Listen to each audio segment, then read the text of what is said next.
Okay, Mitch, you ready? I'm ready. Can you tell me if that blinking light's on the camera up on my helmet? Oh. Is it blinking red? It is. Okay, good. Here we go. Are you ready? Mm-hmm. 3, 2, 1, lean and run. Go, go, go, Mitch. Go, go, go. Good, nice.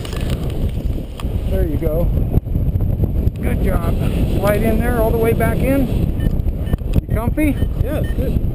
Good deal. That's it, huh? Nice, huh?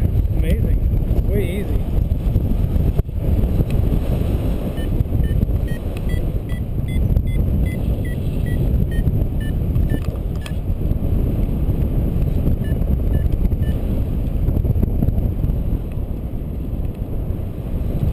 And your hands can be anywhere or nowhere, you know, you don't need to hold on to anything. Hold on to anything. You don't need to, but if you're more comfortable, you can. This is good.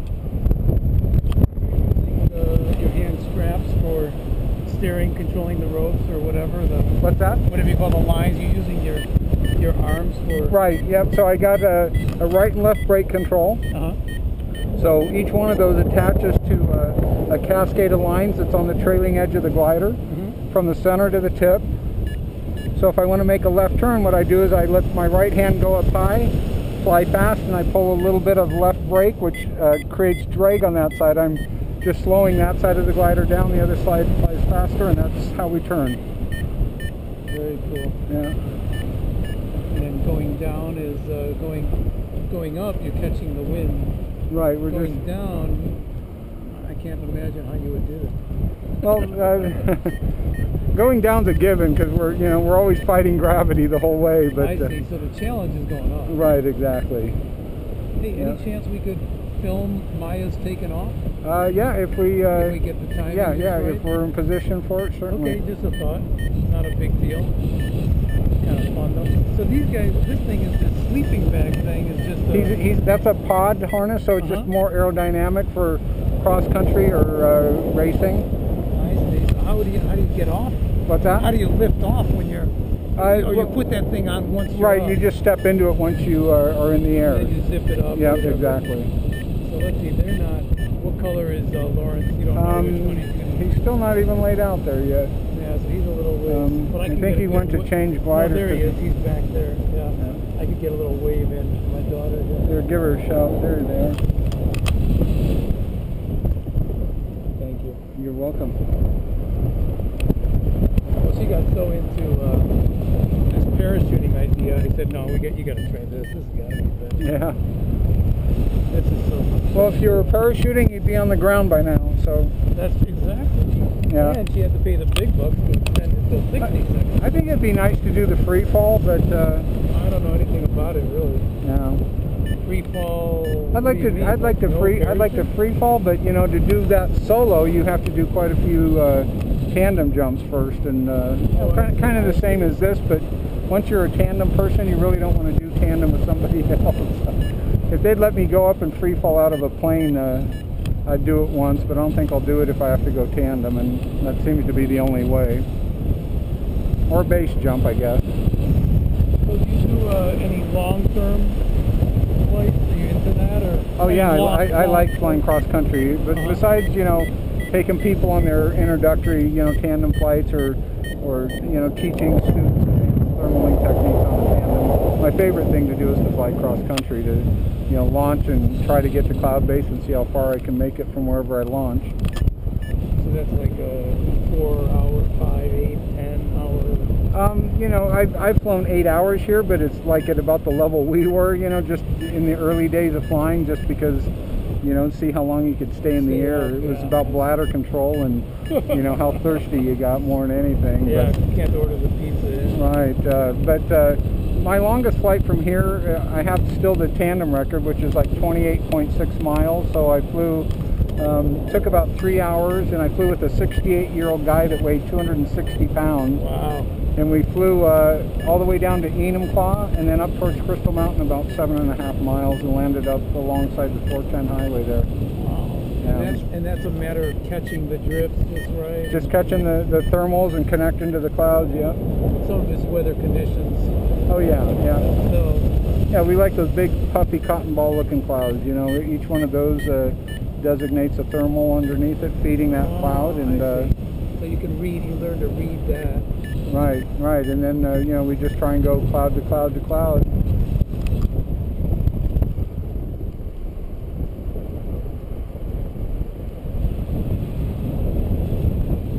So how many times does a person generally do a tandem before they try it on their own? The normal practice at this flying site is to do at least 2 tandems where basically we're launching the glider, and then you're flying it all the way through even the actual landing. So I would be in the front or the back? You'd still be in the front. But I would be holding the... But you'd be taking the brakes and flying the glider and making even the landing approach and stuff, and you'd have somebody generally on radio that's talking you through that. So we have a understanding that if we ask you to make a left turn, you're going to make a left, and you know, right, and not be dyslexic on us or anything. And normally that's about 2 flights. We've had people do 5 or 6 before they're comfortable, or the instructor's comfortable that they're going to put smooth input into the glider.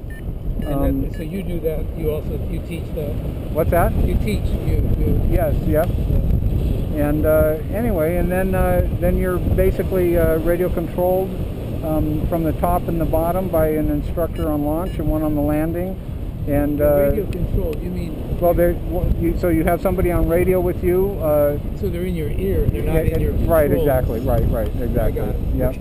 Yep. And you know, after about 5 or 7 flights, then they start to try and move you into more where there is supervisory. You know, you're making your own approaches and stuff, and they're there to, correct you if you're too high on your landing approach, or you're flying too close to the trees. Whatever they think you need to do to make it safer and learn the skills you need. And then you have to do at least 25 flights with an instructor before you can fly here without an instructor and be signed off by your instructor. So.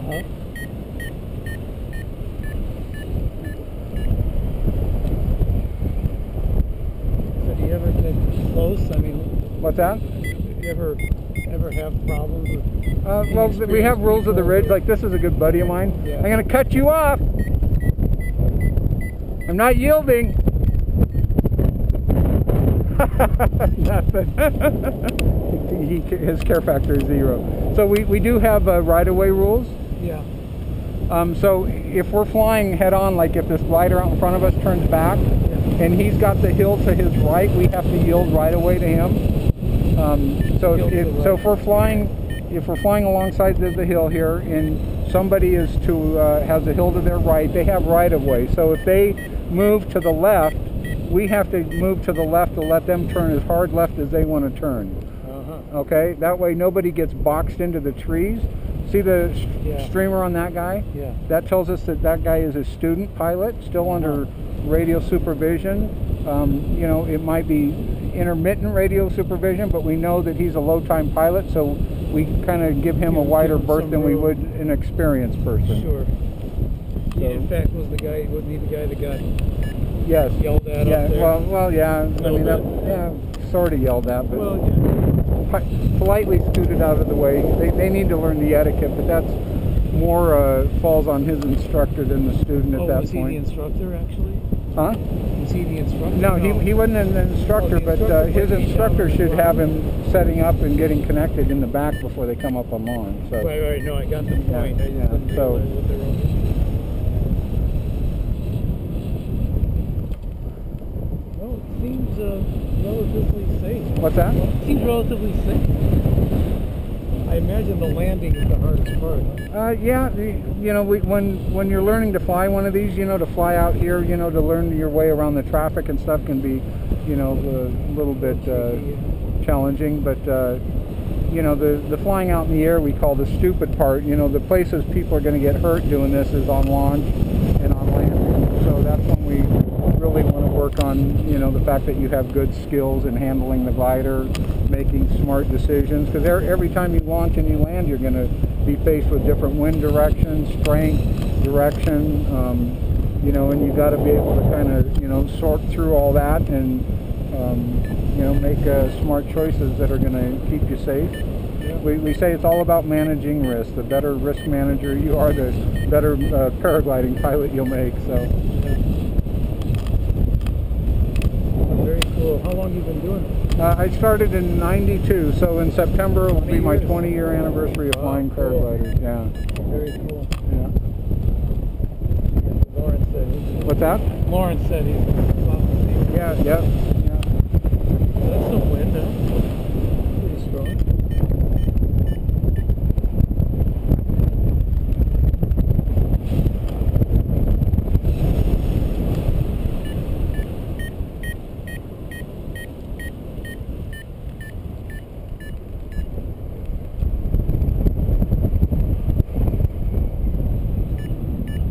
That might be them that just launched.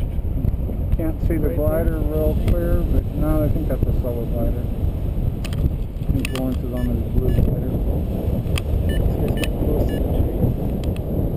Yeah, for a student that's a bit close.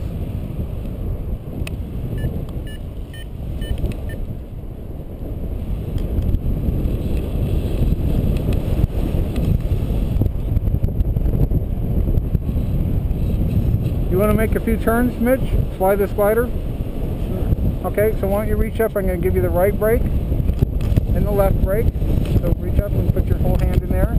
So this thing likes to fly fast, and there's no reason to be nervous or to manhandle this thing. I'm going to get us, with a little help here, I'm going to point us at the lake.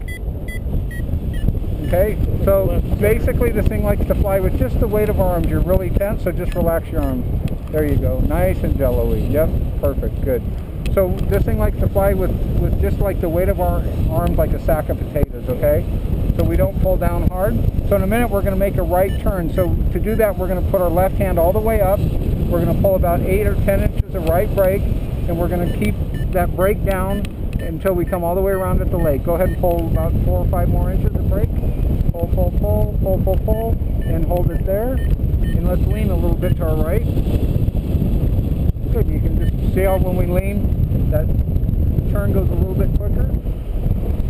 Good. And now you're going to bring your hand up nice and smooth when we're pointing at the lake. Nice.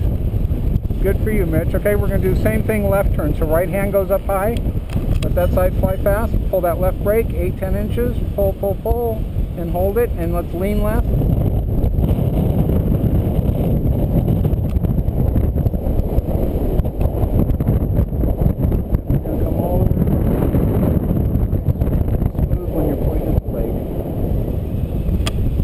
Beautiful. Nice job.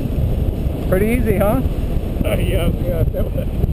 So if you were flying a solo glider, you'd have about half the brake pressure this has, because we have so much surface area here.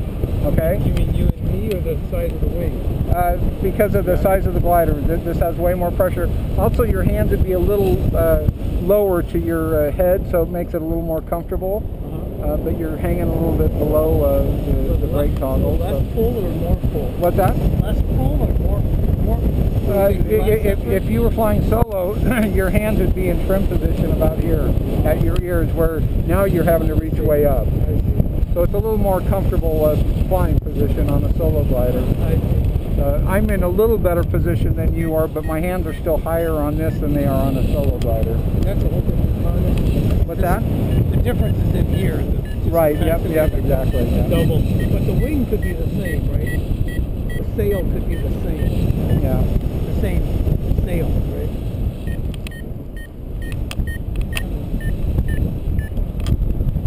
So Lawrence was saying this is not crowded. Here's somebody doing aerobatics out there, doing wing overs. Oh, cool.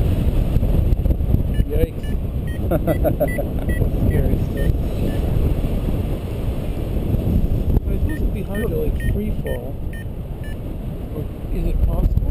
What's that? If you got upside down like that, to free fall? I mean, well, if you don't take enough energy, you can get over the glider and fall into the glider. That's happened before. But so you have to go into it progressively and make sure that every time you're going over the top of the glider, you have the energy to keep the glider loaded, as we call pressurized, over your head.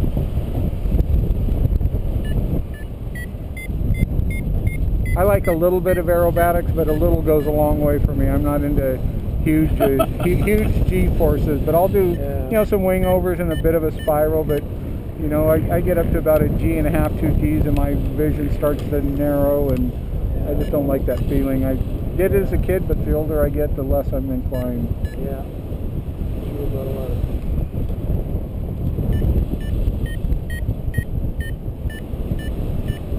So it'd be years before you would be this close to trees, you know, flying solo. You know, generally that looked like that student was about that close, but I expect that's because his instructor is distracted up on top and not paying attention. But yeah, there's another guy right there pretty close. yeah, And that's because, yeah. the currents become dangerous and you could go right into the trees. Is that why? Yeah, I mean, you know, just the closer you are, the less chance you have to, you know, react and get yourself out of trouble if you catch a big sink or something. But, you know, there's Lawrence and your daughter, Mia. The yellow one? And the blue one. Blue one, yeah. All right. Maya, not that it matters, but Yeah. Maya. Maya, yeah. Oh, I said Mia, didn't I? Yeah, no big deal. Yeah, Maya, sorry. Yeah. To her, it's probably a big deal. Well, And to you, it should be. You know what? It's not. She's a good enough, she's a, solid enough person that Right. doesn't make any difference to her. Right. My last name is Daniel, but everybody wants to throw an S on the end and say Daniel. So, you know, when they do that, I just say Smiths or whatever back to them, you know, whatever. You know, it's like, Yeah, only one of me. right, exactly. Yeah, no, we didn't give her a normal, her name isn't, a normal name, so she kind of pays the price for that. Right. But it's becoming more and more normal, that name. You have kids? Yes, I have 3. Yeah. Uh-huh. Yeah. Are they pilots? Did they ever get into it? Yeah, they've all flown tandems. My son soloed when he was 10 years old. He's Really? now he's 31, but Is he into it? Still do it?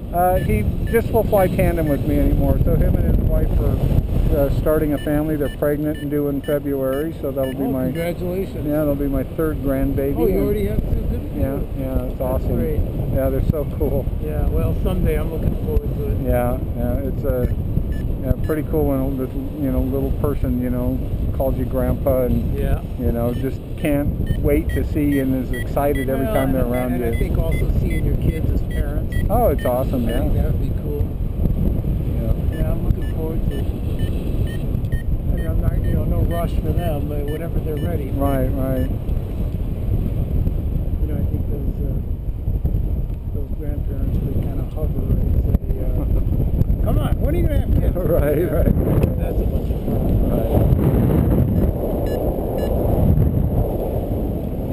I'm not getting any younger here.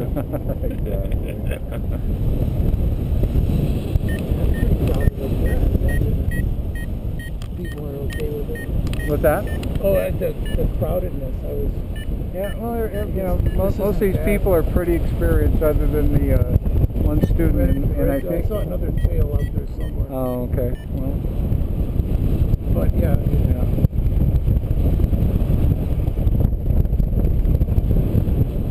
So what do these things run for? The equipment here.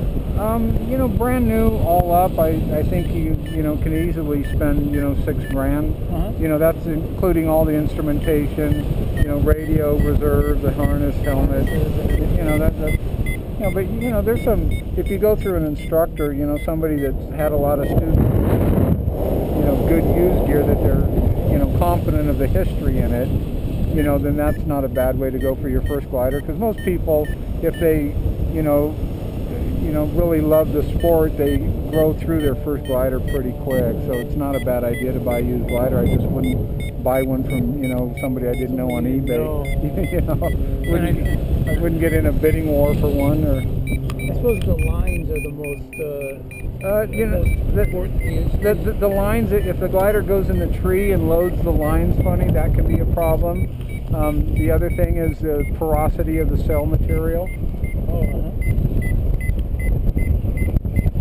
they wear out after a while? Or? Yeah, but I mean, if you don't let your glider, sit out in the sun every time you land it, and socialize for 20 or 30 minutes, you can get thousands of flights out of a glider. Really? Yeah.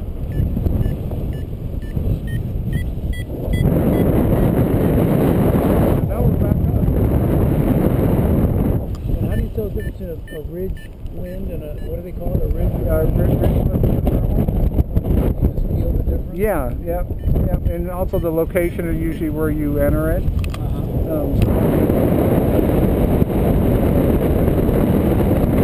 And here. I'm trying to get the position so your daughter will be just to our right here when we turn.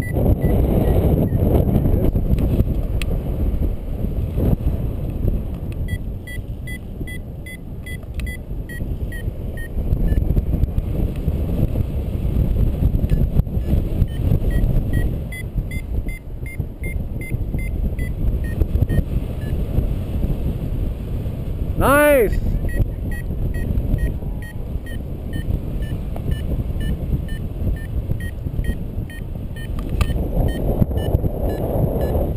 Right here back there. That's impressive. Very cool.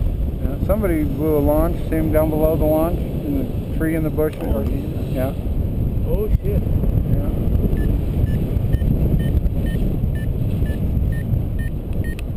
Oh god. So it could damage the glider a little bit. What's that? The cells could damage the.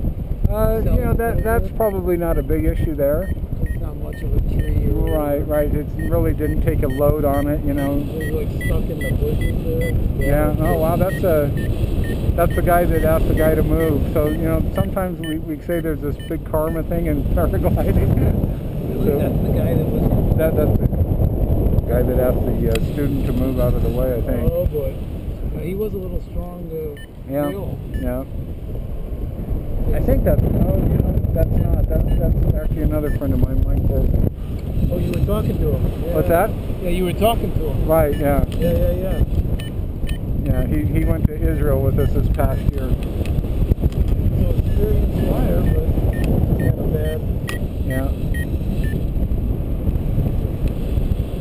He doesn't fly often enough, you know, and that's where people get hurt in this sport, is if they're like, you know, once a month weekend warrior or something. You know, the sport, the only way to really keep your skills up is to do it quite a bit. So if you don't, you know, I always tell people, if you don't have time to really commit to flying and do it fairly regularly, you might want to try something else, because we find that those are the people that end up getting hurt. So you can see downtown Seattle now, so yeah, right through there. That's a cougar. That's Squawk, the Flying Tiger, Squawk, and cougar. Where do you live, Mitch? Kirkland? Okay, yeah. Oh yeah, there? Yep. Yep. Okay, just north of Bellevue at Kirkland right Yeah, there? yeah. Very cool. Amazing.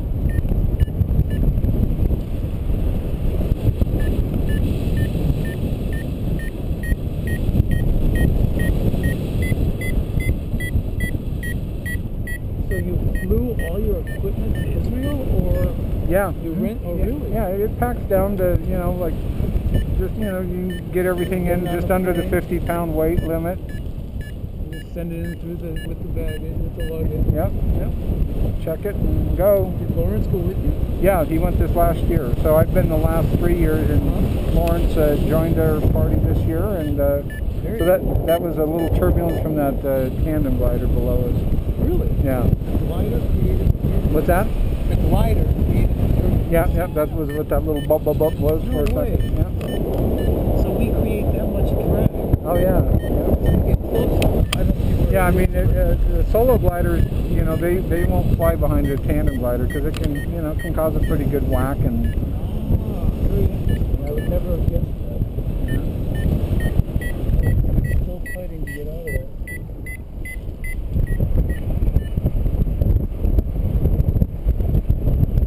Did Karen go as well? Lawrence as well? she didn't. No. Does she No. fly as much, or? She doesn't fly as often as Lawrence flies, but we stay in a condo for free in Netanya, but it's not the most kept thing because it's all these male visiting pilots, and you know, Lawrence, you know, so Lawrence will take her in princess mode, you know. Stay somewhere. Yeah. So, Well, but you know, and he that's kind of went, courage. and he kind of went on an exploratory for them to see if, you know, it's a place that they should go as a couple on a. Yeah, it's a great place. Oh, it's just absolutely Did amazing. you fly all the time, or you also did some sightseeing? We went to Jerusalem. you know, and I was a little disappointed in just the commercialism of that, you know. I kind of would, you know, I prefer to go like to Jaffa and old parts of Nazareth and stuff. I find that more entertaining. Yeah.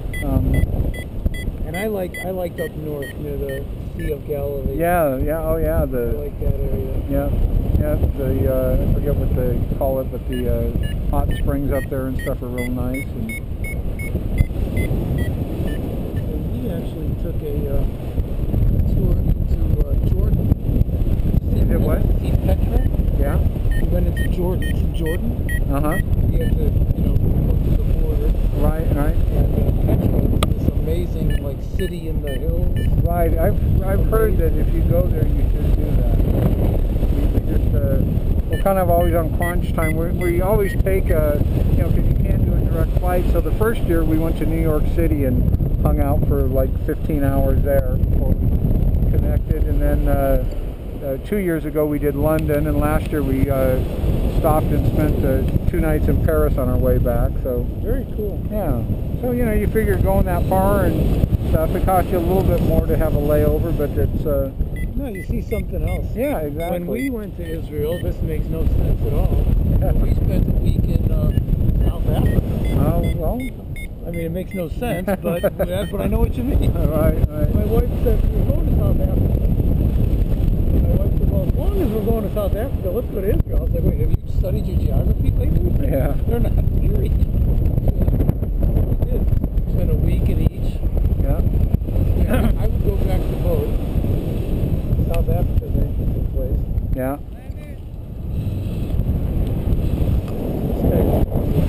Hey, Mike, you all good?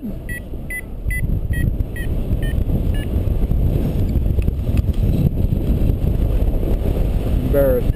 He's an airline pilot, so yeah, he must be. Yeah, so we're always amazed at some of the things he did in Israel and stuff. You know, he just needs to fly more regularly, but he's got residence here in Wisconsin or someplace back east, and so he's just never in one place long enough to do much. And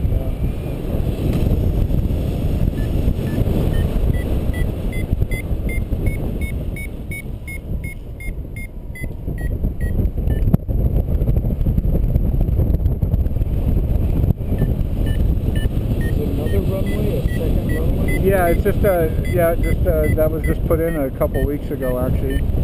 Why would they bother with the second one? It gives, on the weekends it can be really crowded, and it can take you know, there can be 25 people there waiting to go. So if we have 2 runways, it needs a couple more gliders to get. Yeah. Set up, go. Yeah, exactly. Yeah. Sort of like the 2 lights on the entry. Right, and we used to use it before there. It was just the footing wasn't really stable, so it was you know, it was okay for solo, but to do tandem from there, you know, it was you know, a little bit the footing wasn't real stable and a little bit slippery. So if we had south wind, we would go from there.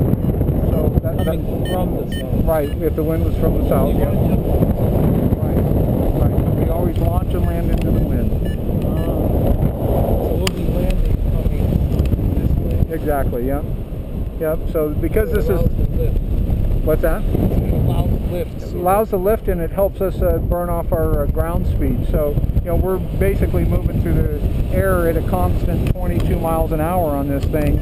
If we have a 10-mile-an-hour headwind, our ground speed's only 12 miles an hour. You know, if we have a 10-mile-an-hour tailwind, well, then our ground speed's up to 32. So, you know, if we land in the wind, that, you know, every mile an hour of wind we have is less speed I have to get, you know, off of the glider to give us a soft landing and a slow landing.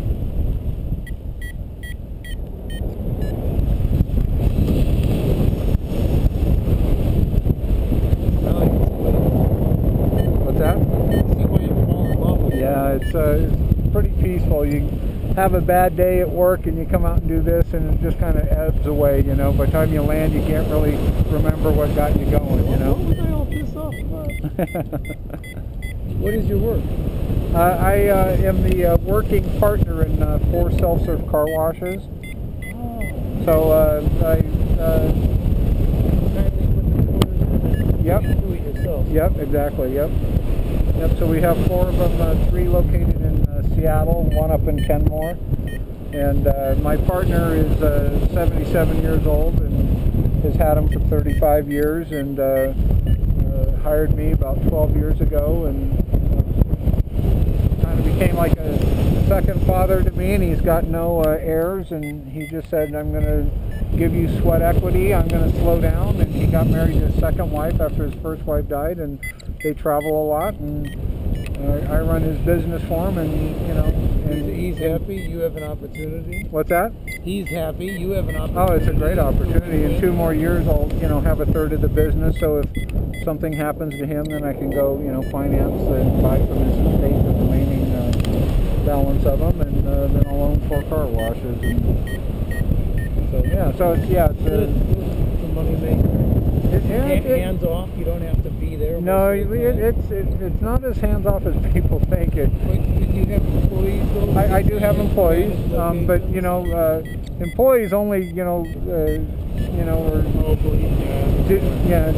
so much. I mean, if my eyes aren't there, I bet you I work 50, 60 hours a week easy. And if I'm not there looking at it, you know, the thing about a self-serve car wash is if somebody comes and they put money in and something doesn't work right, they may come back one more time, but they're not going to have that happen twice. And so if you don't do a ton of preventive maintenance, you're done, you know. Yeah, and so you got to prevent the problem. Exactly. Yeah. Yeah, I know it's true of any business, and it's true of any employee situation. I think I'm up to like 10 or 12 employees now, and you can try to motivate ownership, but no one owns it except me. Right. There's a top landing. They just landed back on top of that tandem. So, the opportunity we always have, well, not always, but if we're above launch, we can always land back up on top. Which is kind of cool, you know, because you can go out and fly a couple hours, stop, and have the launch, go back up. But you know what? The hike was nice. Maya and I had a nice hike on. Yeah. Got some exercise. Beautiful.